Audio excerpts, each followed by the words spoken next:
Hello, I'm Amy Mcel, and I'm honored to stand before you today. My story, like many of yours, is one of perseverance and hope. It is the story of providing for a family and hoping to create a foundation for them to have a fulfilling future. My husband, Michael, and I dream of sending our daughters to college without being burdened with debt, so they can find fulfilling careers that allow them to purchase their own homes where they can create futures of their own. Shortly before our first daughter was born, we decided that Scranton would be the place where we would raise our family. We felt confident that we could afford a home, and we had a solid support system here. We purchased our starter home in 2010, just a block from where President Biden himself once called home. Our daughter Isla was a few months old, and we welcomed our second daughter Muriel just over a year later. We faced a lot of financial pressures as first-time homeowners with two young daughters, but we always stayed focused on love and cherished memories, dreaming of a brighter tomorrow. Now, 14 years later, we still live in that starter home. A few things have changed. Our girls are now 14 and 12. They've grown up, but our home hasn't gotten any bigger. Our one shower works extra hard these days, and there's a daily battle for time in there, the most unfortunate casualty being my husband. Michael and I both have careers in education. I was the first in my family to go to college, and now spend my days helping other first-generation students at my community college succeed. So for our family, there was never a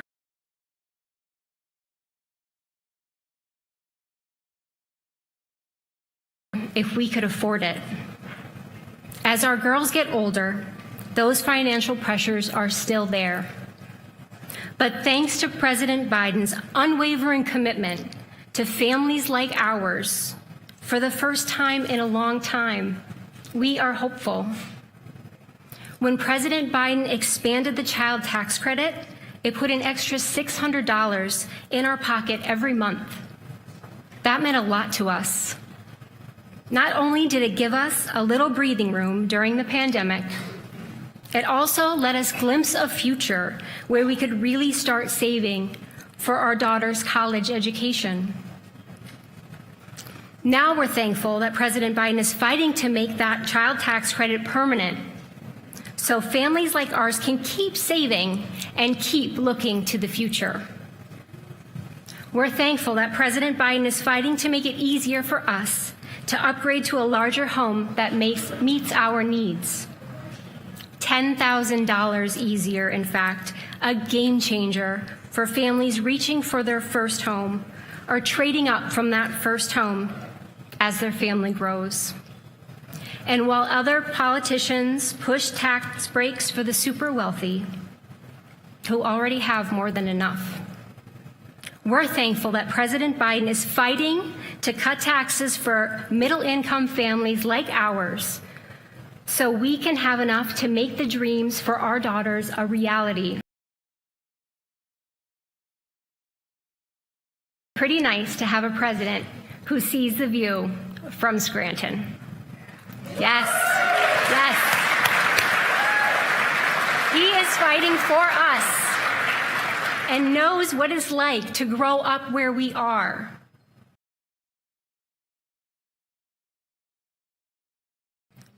Just can't understand what it's like. It's surreal to stand here today sharing our journey with you all. But it's with immense pride that I introduce a leader who understands the struggles of families like mine, who champions the aspirations of working class and middle-income America. It is my honor to introduce President Joe Biden.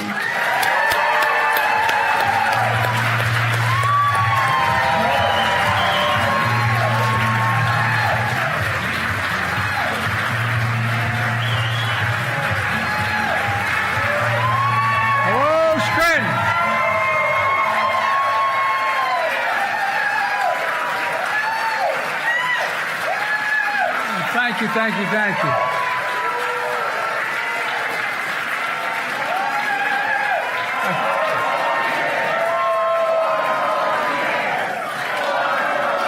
I think I should go home now. Except I'm already home. Thank you. Thank you.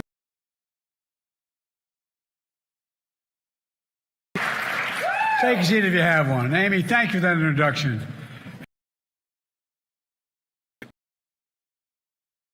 Including your husband, Michael, whose uncle, Jimmy McNulty, was the former mayor and grew up with me in Scranton, Pennsylvania.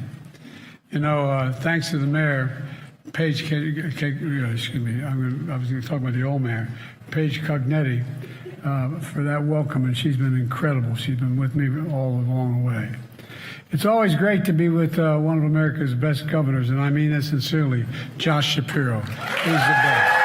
Get it up, Josh. Get up.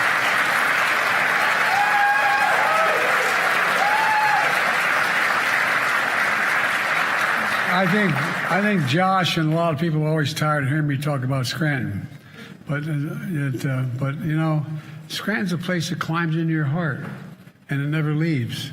I mean that sincerely. It's home. That's a special thing that's in your heart. For me, it was 2446 North Washington Avenue, just a block away from Amy's house. We used to come back after morning mass to St. Paul's on Sunday. St. Clair's wasn't built until I had moved. And my grandfather, who worked for the newspaper, and my uncles would hold court around the kitchen table with a guy who was sort of the David Broder of the Pennsylvania Press, the Scranton Press. You think I'm kidding? It wasn't, but anyway. And he would, they'd come and have breakfast at the table, and a kid could wander around the table where the adults were sitting, but you could never sit at the table. And I'd walk up and stand next to my grandpa, and while they were having conversation, and they're talking about what was going on in the neighborhood. They talk about what was going on in the world. They're all learned men, and I learned a lot here in Scranton. I learned that money doesn't determine your worth. My grandfather would tell me, Joey, nobody's more worthy than you, and everyone's your equal. And that was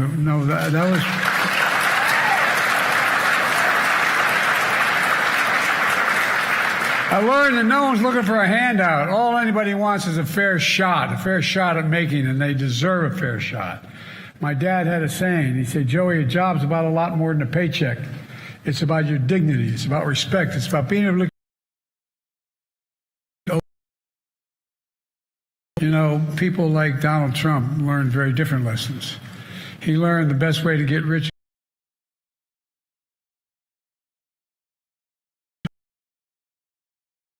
People who work for a living did, not him. He learned that telling people you're fired was something to laugh about. I guess that's how you look at the world when you're in Park Avenue or Mar-a-Lago. But if you grew up in a place like Scranton, nobody handed you anything. You paid your taxes. You made sure being told you're fired wasn't entertainment. It was a nightmare that people worried about. And all people knew, all I knew about the people like Trump who looked down on us were the people that haven't changed. They wouldn't welcome us in their homes and their clubs. Folks, where we come from matters. When I look at the economy, I don't see it through the eyes of Mar-a-Lago. I see it through the eyes of Scranton, and that's not hyperbole. That's a fact. Where honesty and decency matter. Where faith matters. Where family is everything. Where we grew up knowing in our homes that Wall Street didn't build this country. The middle class built this country, and unions built the middle class.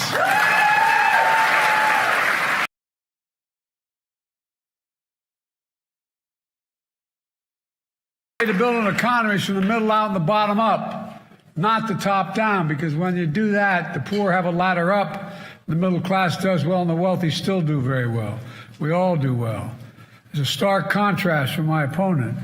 He looks at the economy from Mar-a-Lago, where he and his rich friends embraced the failed trickle-down policies that have failed working families for more than 40 years.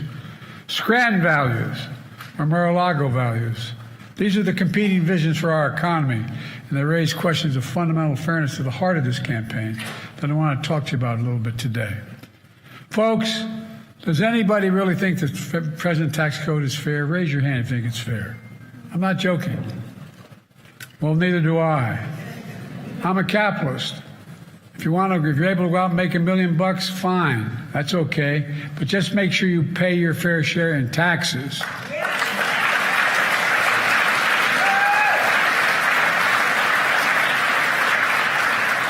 A fair tax code is how we invest in the things that make this country strong. Healthcare, education, defense, and so much more. But here's the deal. For more than 40 years, our Republican friends have promised that the best way to grow the economy is from the top down. But here's what they don't tell you. It's never worked. The benefits don't trickle down. And the very wealthy pay less in taxes, and we have to borrow more and invest less in the things that families so much more. Think what happens when the factory closes in Scranton or anywhere around the country, when a school is underfunded, when inequity grows larger and larger. It puts the middle class further and out of reach and rips the dignity and pride and hope out of communities all across the country, including right here in Pennsylvania. Folks, trickle-down economics failed the middle class. It failed America. And the truth is, Donald Trump embodies that failure. He wants to double down on trickle-down. His failure starts with his $2 trillion tax cut that overwhelmingly benefited the wealthiest and biggest corporations and exploded the federal debt when he was president. Donald Trump added more to the national debt than any president of the United States in a term in all of American history, more to the national debt. Meanwhile, when the pandemic hit, Trump failed the most basic duty any president owes the American people, a duty to care and a duty to respond. Remember when he told us, don't worry, this will all be over by Easter. Remember when he told us, literally, inject bleach. Bless me, Father. Look, think about it. Think about it. Because he failed to care, not only did people die, but millions of Americans lost their jobs, their homes, their livelihoods. On Trump's watch, in the 4 years he was president, we lost nearly 3 million jobs were lost. 275,000 of those jobs lost right here in Pennsylvania. In the Scranton area, Trump lost 17,400 jobs. 180,000 manufacturing jobs lost nationwide, including 37,000 manufacturing jobs right here in Pennsylvania. There are only 2 presidents on record in all of American history that left office with fewer jobs than when they entered office. Herbert Hoover, and yes, Donald Herbert Hoover Trump. Look,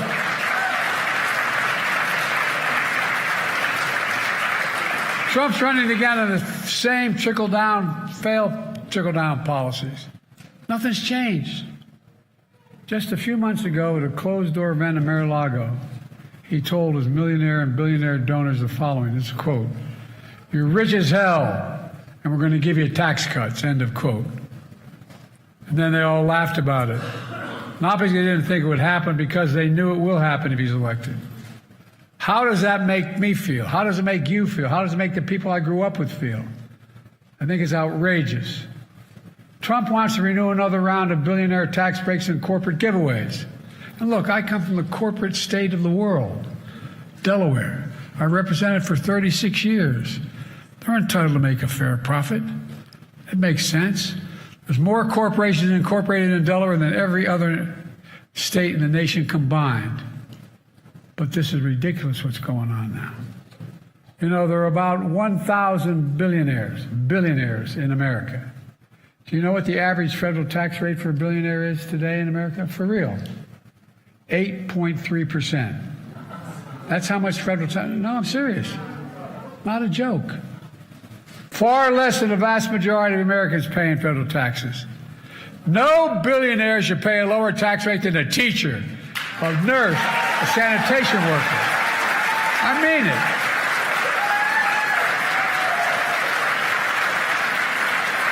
And that tax break that he passed several years ago is about to expire. But Trump wants to give another billionaire tax break.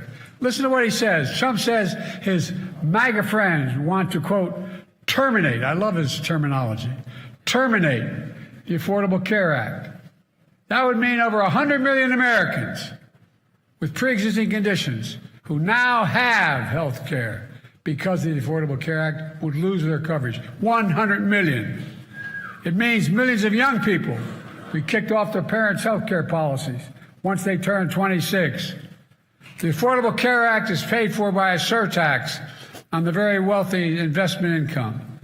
Trump wants to get rid of that, and as a consequence, would cost millions of Americans who lose coverage an average of additional $6,000 a year to maintain their health care.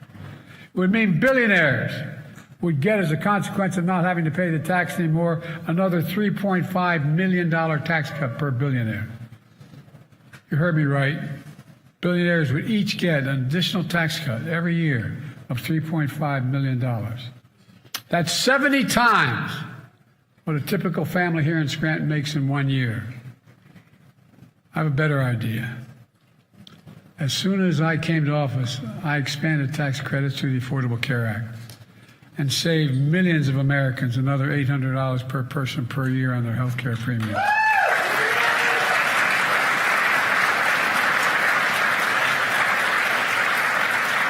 Healthcare should be a basic right. Those tax credits go to expire next year, though. And I want to make those tax credits permanent. The first thing I'll do if I'm reelected is make them permanent. Folks, and my plan calls for a minimum federal income tax of 25%, just 25% on billionaires. Well below the top rate, but fair, and they can afford it. You know how much money that would raise?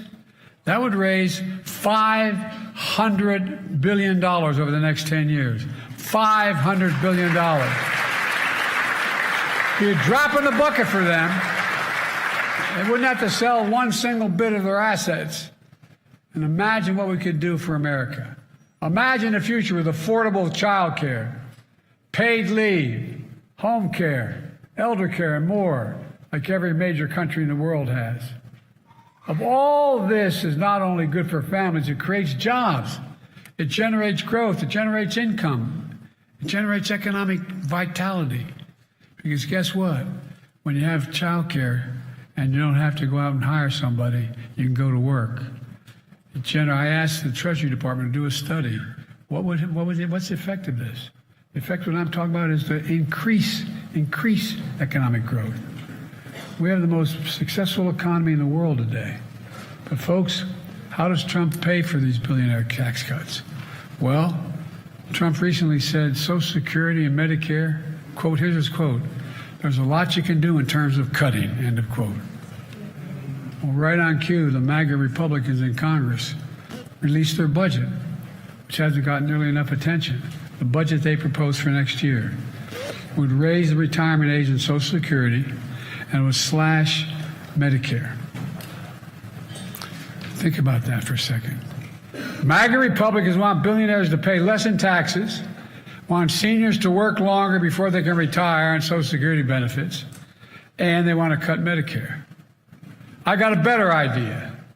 Let's protect Social Security and Medicare and make the very wealthy begin to pay their fair share in high taxes.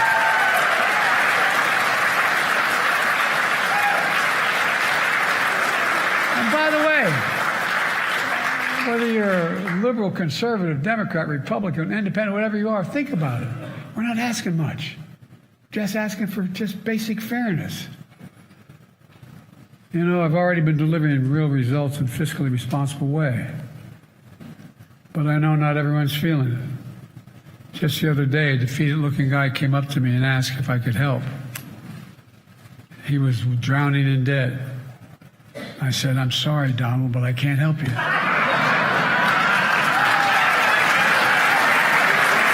Nothing I can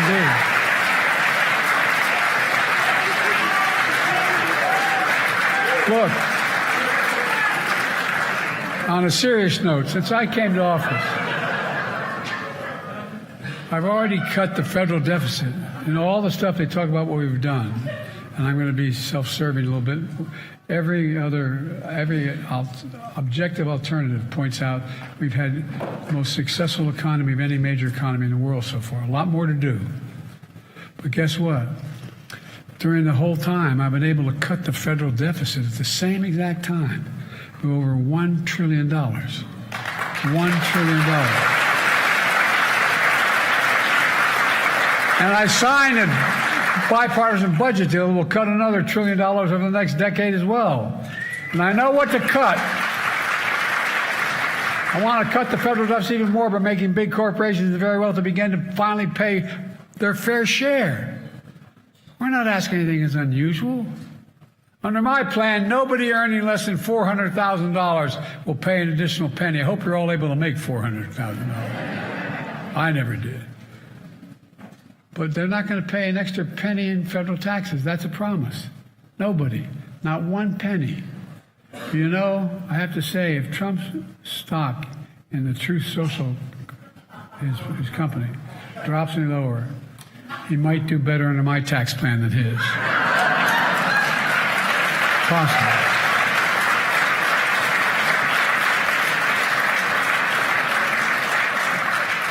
Folks, look, I want to cut tax on the hardworking folks here in Scranton and all across the country, and Claymont, where I've moved from Scranton to Claymont in Delaware, all across the country, like Amy's family.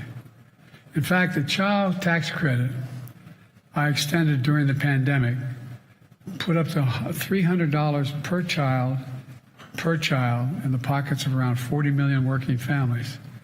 And it literally cut child poverty in half. And we still reduced the deficit.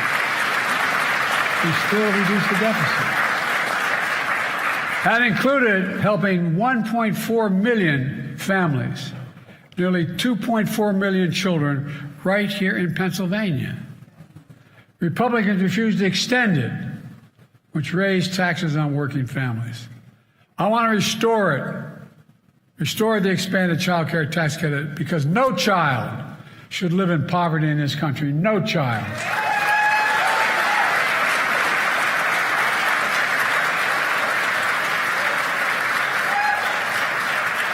We've got a lot more work to do. I know the cost of housing is so important. I want to provide families like Amy's the $10,000 tax credit to help them buy their first home or trade up for a little more space.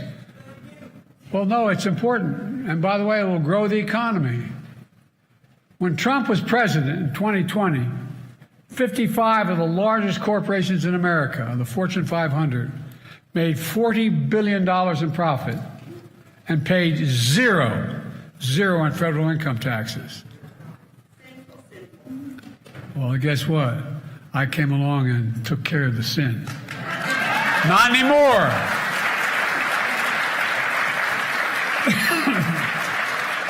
Thanks to a law that I wrote and signed, big corporations now have to pay a minimum. They should be paying more, a minimum of 15% tax. There's a start, but not enough. By doing that 15% tax, they pay for every program that people are now benefiting from, and still cut the deficit by $70 billion.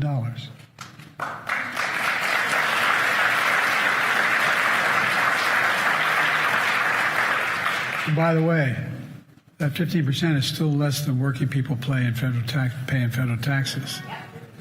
It's time to raise the corporate tax, minimum tax, to at least 21%. So every big corporation finally has to pay their fair share. But you know, Trump and his MAGA friends want to get rid of the corporate minimum tax. With the same law, I gave Medicare the power to negotiate lower prescription.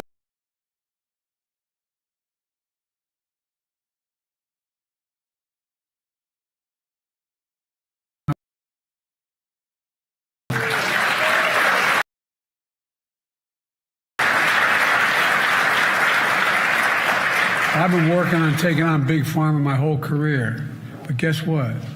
If I put you on Air Force One, we flew out of here and you took a prescription you had from a drug company in America, I will take you any city you name, whether it's Berlin, whether it's in Canada, whether it's in Hungary, wherever it is, the exact prescription. No, not a joke. And by the way,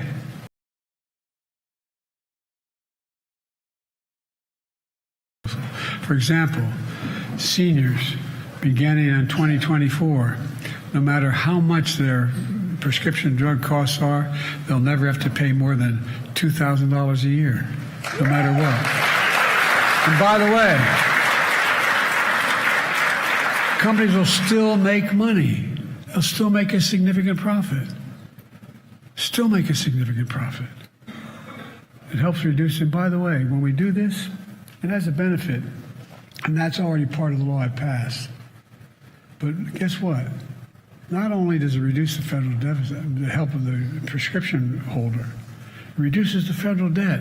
You know how much the first tranche of this has done? It's reduced the federal debt $1 billion. Why? Because Social Security, Medicare does not have to pay out $400 a month. They're paying out $35 a month.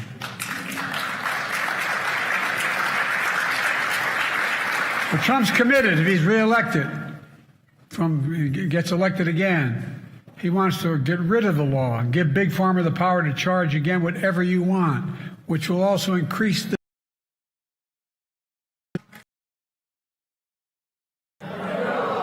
We can't. And that same law empowers the IRS to go after the super wealthy. You know what? It's amazing how we had passed legislation increasing the number of auditors. Guess who wanted them all cut? No, I'm not joking. Republicans. Why? Because it takes an awful lot of sophistication to be able to go through the tax returns of these billionaires to know what's going on. But while you work hard and pay your taxes, Trump wants to give his billionaire friends the power to avoid paying, even what they already owe, not what they should be paying. I know if you didn't know better, you think I'm making this up, but you can check it all out. Folks, he's coming for your money, your health care, and your Social Security. And we're not going to let it happen. Can't let it happen.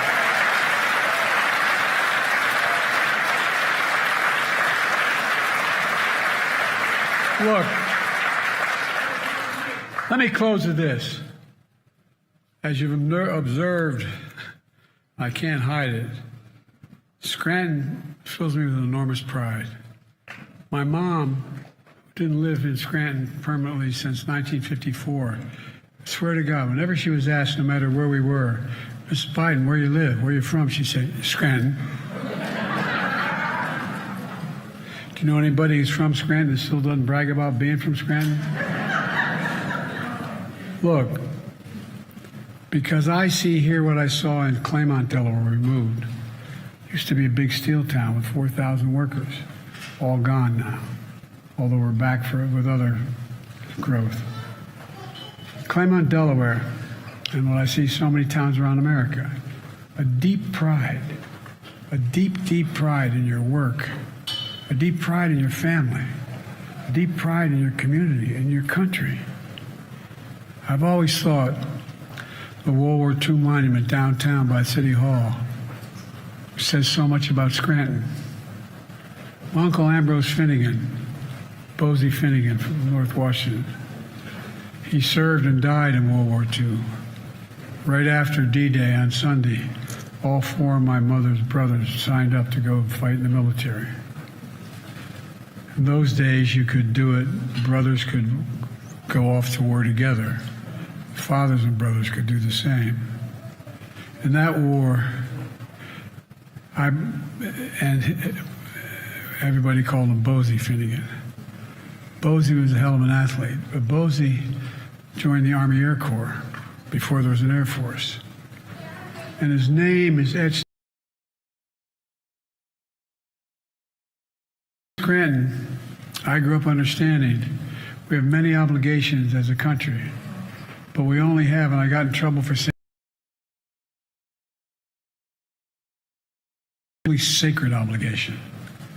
And that's to equip those we send to war and take care of them and their families when they come home or if they don't come home.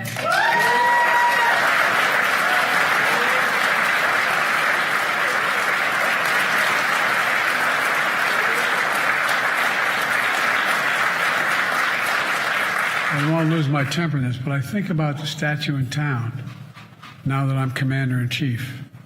And I had them double-check my memory is correct that Uncle Bosie Ambrose J. Finnegan's name is etched on that statue.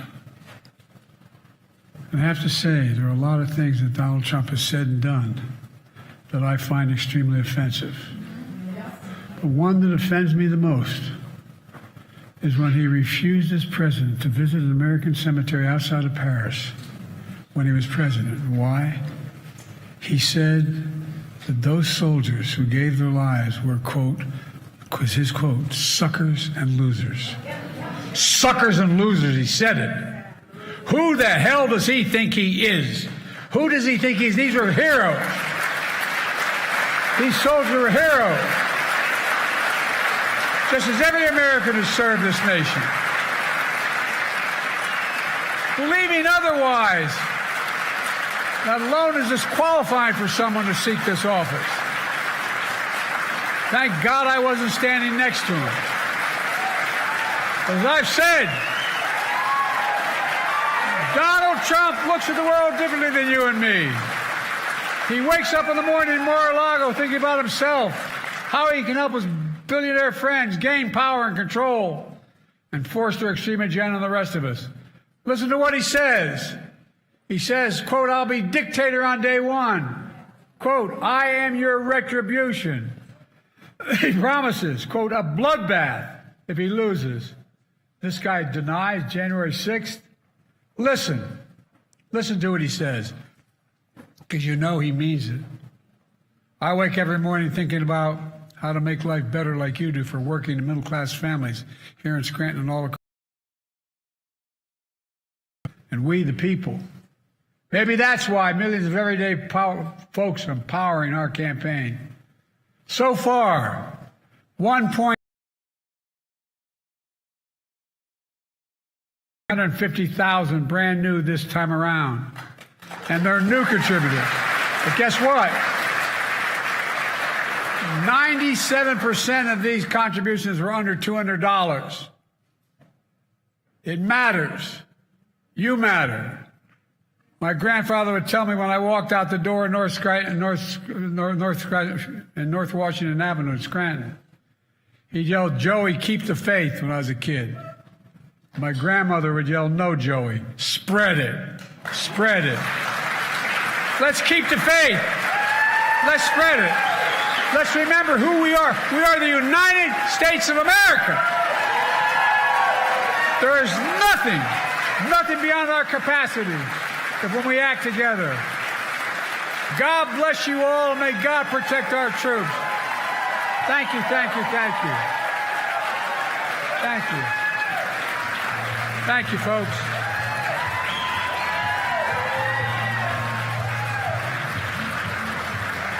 Thank you.